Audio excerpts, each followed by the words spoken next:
Hello and welcome to a new video about the challenges and solutions for the digital transformation of industrial companies. Last week, I already gave a short introduction about our digital transformation checklist. A checklist and basically summary of items you should consider for digital transformation. That has been the accumulation of several learnings during the last years that we have done for many digitalization projects for you to avoid the pitfalls that many companies have during that time. It's relevant for you in case you have a company or you're part of a company, but also for investors, because if a company does not have a transformation strategy with the current means of digitalization, it's a big risk that the return will be not in a way that you expect. But let's come to our digitalization checklist, jump right in here, because the first item in our list is strategy. So obviously the strategy is a very important topic for the company itself, if it has an overall vision, mission, and strategy. And as such, without going into too much details, the company strategy should address capital. If it's economic, human capital, symbolic capital, social capital, or organizational capital, many different types of capital. And the target of a good strategy should be to create an asymmetry of capital towards your competition.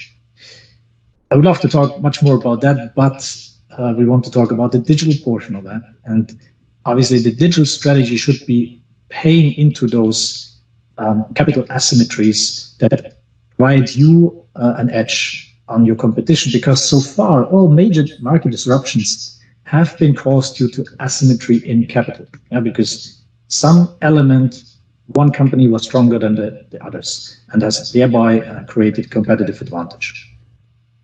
As such, the digital strategy should then be aligned. First, obviously, you need to understand where you stand at that moment, the digital readiness, but then what's the vision and goal for your digitalization project?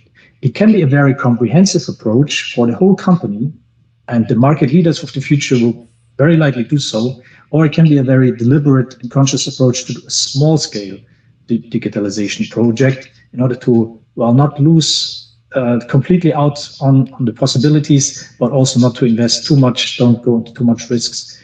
And that's also, as long as it's a conscious decision, I think it's worthwhile also to go both ways. Many companies, as such, however, lack this connection between the company strategy and the digitalization strategy, the digital transformation project, however big it is. And that, I think, is a big problem. So if you are not aligned, then there will always be the difficulty to continue with that project, because the why is missing. Why would you do that? Why would you invest money into that transformation project? So having a connection, having aligned KPIs, for example, that really show how the digital transformation project is intended to pay into the overall company strategy, that really helps in these discussions.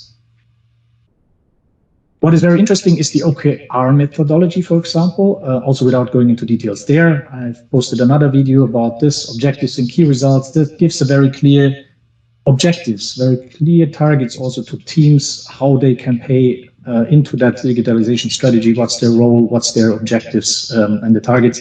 So that, I think, is a very nice way to align that. What is also very important is to have a sign-off of the senior management that everybody is aware from the top to the bottom of what is required for such a digitalization strategy. You would be surprised how often that is not the case and not done, and how many projects fail because of that. But I want to always give you an example of a specific company and talk a little bit about our experience. And I would like to address the last point. You need to align also with other change projects. One of the companies we have been very engaged with, because we really saw the possibility of a lot of benefits by changing the business model as well, which is a big portion of digital transformation. And we have convinced several of the key players, the key managers in that company, and we're already in a good way, but then a reorganization took place and another reorganization took place. And it kind of continued that way, and key players have been exchanged all the time. So it was very difficult to move along with the digitalization project, and eventually it still kind of bogged down and did not continue in a successful way. So you need to be aware that your company can take only so much change, and definitely a digital transformation project requires a lot of resources. So you should have your calendars arranged that not everything comes together at once.